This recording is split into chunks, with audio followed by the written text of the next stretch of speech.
Good day everyone! Kararating ko lang galing sa Australia sa araw na to. Okay naman ang biyahe ko pauwi ng Pinas, pero medyo na-delay lang kami ng 1 oras bago kami nakadepart from Brisbane. So instead of leaving there at 10:30 a.m., mga 11:30 na kaming nakalipad. Pero siguro nag-overspeeding yung piloto namin dahil dumating kami ng saktong oras sa Manila according to our schedule of arrival. Tapos, kailangan ko pang mag-transfer papuntang Cebu. So, kailangan kong mag-stop over ng 3 oras. But, unfortunately, nag-delayed na naman yung flight ko ng 1 oras. So, mga 10 o'clock na akong dumating ng Cebu. Ito, kahit medyo pagod, kailangang buksan ko ang aking mga bagahe dahil syempre, may konting pasalubong din ako para sa family ko. So, ayan, bukas-bukas din ang bagahe pag may time dahil excited na ang mga pamangkin ko na makita ang kanilang mga pasalubong.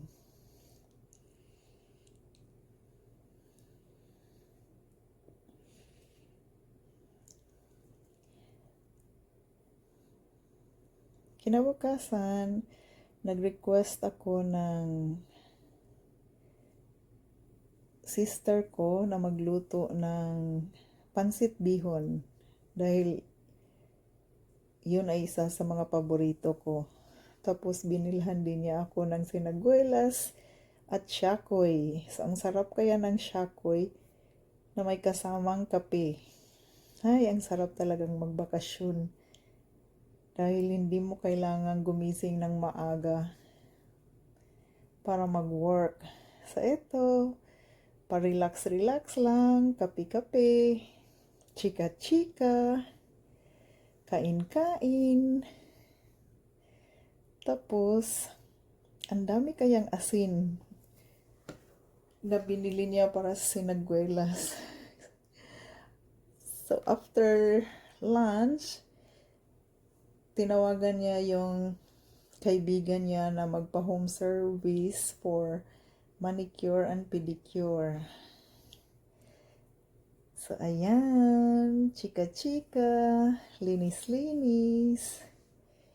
Tapos, medyo mura lang dito kumpara sa Australia magpa-manicure at pedicure.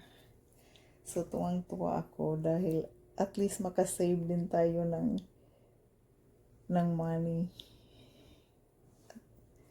At pwede ko pang ipalinis yung mga kapatid ko. So, kinagabihan, kailangan kong kitain yung mga pinsan ko dahil meron din kaming mga transaksyon na dapat tapusin. So, secret na lang yun. Para sa amin na lang yun.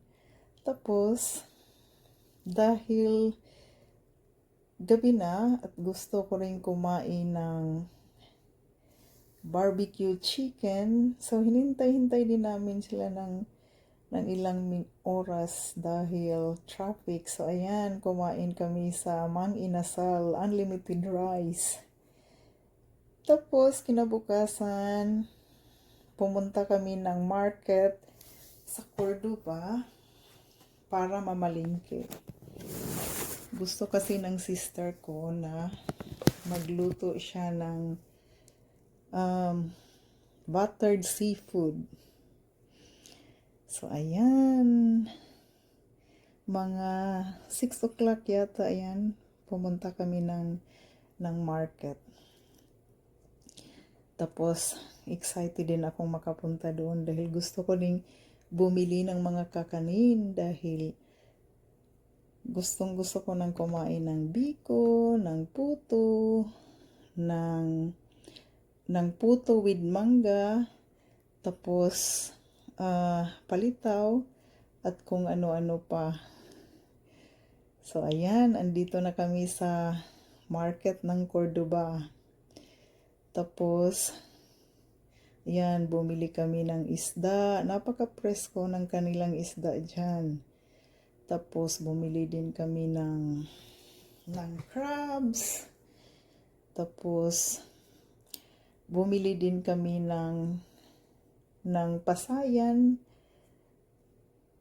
At dahil gutom na kami, nung umuwi na kami, nagluto na lang muna kami ng paksiw na isda. So, ayan, nilalagyan namin ng sili para medyo maanghang din. Ay, ang sarap talaga ng paksiw.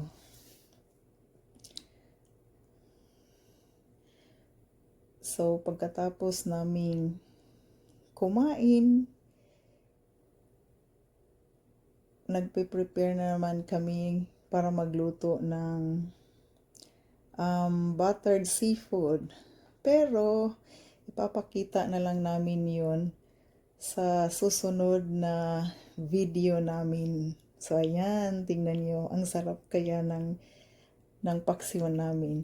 So, good luck to the last 10 views.